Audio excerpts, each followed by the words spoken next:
Welcome to movie brand. തെന്നിന്ത്യൻ സിനിമ പ്രേക്ഷകരുടെ പ്രിയപ്പെട്ട താരജോഡികളാണ് നയൻതാരയും വിഘ്നേഷും. ഏറെ നാളത്തെ വിവാദങ്ങൾക്കും വിമർശനങ്ങൾക്കും ഒടുവിൽ ആണ് നയൻതാര വിഘ്നേഷുമായി പ്രണയത്തിലാകുന്നത്. 7 വർഷം നീണ്ട പ്രണയത്തിനൊടുവിലായിരുന്നു ഇവരുടെ വിവാഹം നടന്നത്. ഇന്ത്യൻ സിനിമ ഒന്നാകെ ഒഴുകിയെത്തിയ ആഘോഷമായിരുന്നു ഇരുവരുടെയും വിവാഹം. താരങ്ങളുടെ വിശേഷങ്ങൾ അറിയാൻ പ്രേക്ഷകർക്കേറെ ഇഷ്ടമാണ്. എപ്പോഴും ഗോസിപ്പ് കോളങ്ങളിൽ നിറഞ്ഞു നിന്നിരുന്ന പേരാണ് നയൻതാരയുടേത്. നടനും ഡാൻസറുമായ പ്രഭുദേവയുമായുള്ള പ്രണയമാണ് ഏറെ വിവാദങ്ങൾക്ക് തിരികൊളുത്തിയത്.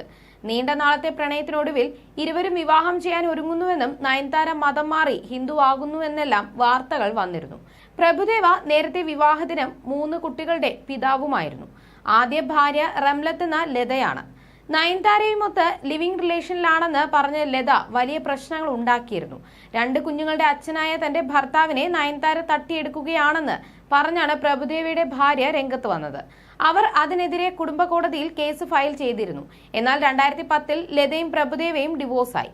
ആ വർഷം തന്നെ നയൻതാരയും പ്രഭുദേവയും തമ്മിലുള്ള ബന്ധവും രണ്ടുപേരും അവസാനിപ്പിച്ചു. നയൻതാര പ്രഭുദേവയുടെ പേര് കൈത്തണ്ടയിൽ പച്ച കുത്തിയിരുന്നതൊക്കെ അന്ന് വലിയ വാർത്തയായിരുന്നു. PDA എന്നായിരുന്നു ടാറ്റുവിൽ എഴുതിയിരുന്നത്. പ്രഭുദേവയുടെ P എന്ന അക്ഷരം ഇംഗ്ലീഷിലും ബാക്കിയുള്ളവ തമിഴിലുമാണ് ടാറ്റു ചെയ്തത്. 2010 കാലഘട്ടത്തിൽ എന്നും വാർത്തകളിൽ നിറഞ്ഞു നിന്നിരുന്ന താരങ്ങളാണ് ഇരുവരും. മാത്രമല്ല പല സ്റ്റേജ് ഷോസിലും ഇരുവരും ഒരുമിച്ചായിരുന്നു ഉണ്ടായിരുന്നത്. എന്നാൽ വർഷങ്ങൾക്കു ശേഷം 2015-ലെ ഞാനും റൌഡി താൻ എന്ന ചിത്രം റിലീസ് ചെയ്തപ്പോൾ വിഘ്നേഷ് ശിവനുമൊത്തായി നയൻതാരയുടെ യാത്രകൾ. പിന്നീട് എല്ലായിടത്തും വിഘ്നേഷിനെ കണ്ട് തുടങ്ങിയതോടെയാണ് ഇരുവരും തമ്മിൽ പ്രണയത്തിലാണെന്ന് പ്രചരിക്കാൻ തുടങ്ങിയത്. പിന്നാലെ നയൻതാര തന്നെ തങ്ങൾ പ്രണയത്തിലാണെന്ന വിവരം വെളിപ്പെടുത്തിയത്. എങ്കിലും പഴയ PDA എന്ന ടാറ്റു താരത്തിന്റെ കയ്യിൽ തന്നെ ഉണ്ടായിരുന്നു. പക്ഷേ 2019-ൽ അതിന്റെ രൂപത്തിൽ ഒരുപാട് മാറ്റം വരുത്തിയിരുന്നു. PDA എന്നത് പിന്നീട് പോസിറ്റിവിറ്റി എന്നൊക്കെ മാറ്റിയിരുന്നു. വിഘ്നേഷ് ശിവനുമൊത്ത് വിദേശത്തുള്ളപ്പോഴാണ് ഈ ടാറ്റു പലരുടെയും ശ്രദ്ധയിൽപ്പെടുന്നതും ഇവർ അത് പോസ്റ്റ് ചെയ്യുന്നതും. നയൻതാരയുടെ വിവാഹവും നടി അമ്മയായതും എല്ലാം വിവാദങ്ങളായിരുന്നു. വിഘ്നേഷ് ശിവനുമായും അവസാനം വേർപിരിയും എന്നായിരുന്നു പലരുടെയും ധാരണ.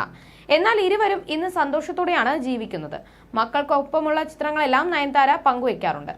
വിവാഹം കഴിഞ്ഞ് 5 മാസം തികയും മുൻപാണ് തങ്ങൾ ഇരട്ടക്കുഞ്ഞുങ്ങളുടെ അച്ഛനമ്മമാരായ സന്തോഷ വാർത്ത താരദമ്പതികൾ പങ്കുവച്ചത്. വാടക ഗർഭധാരണം വഴിയാണ് നയൻതാര അമ്മയായത്. ഇതാണ് വിവാദങ്ങൾക്ക് വഴിവെച്ചത്. അതിനുശേഷം നിരവധി വിവാദങ്ങളും കേസുകളും അതിന്റെ ഭാഗമായി നടി നേരിട്ടു. വിവാഹശേഷം കുടുംബത്തിനാണ് നയൻതാര ഏറ്റവും കൂടുതൽ പ്രാധാന്യം കൊടുക്കുന്നത്.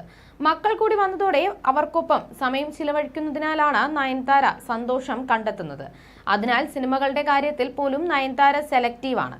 മക്കളുടെ കാര്യങ്ങൾ മറ്റാരെയും ഏൽപ്പിക്കാതെ പറ്റുന്നതെല്ലാം ചെയ്യാൻ നയൻതാര ശ്രമിക്കാറുണ്ട്. കൂടാതെ എവിടെ യാത്ര പോയാലും മക്കളെയും ഒപ്പം കൂട്ടും. വിഘ്നേഷ് ശിവനും അതുപോലെ തന്നെയാണ്. മക്കൾ പിറക്കുന്നതിന് മുൻപുള്ള ജീവിതം എങ്ങനെയായിരുന്നുവെന്ന് ഓർക്കുന്നത് പോലും ഇല്ലെന്നാണ് അടുത്തിടെ ഒരു അഭിമുഖത്തിൽ വിഘ്നേഷ് ശിവൻ പറഞ്ഞത്. കുഞ്ഞുങ്ങൾ വളരെ വേഗത്തിൽ വളരുമെന്നതിനാലാണ് ഈ സമയം നയൻസും വിക്കിയും കഴിവതും അവർക്കൊപ്പം തന്നെ ചിലവഴിക്കുന്നത്.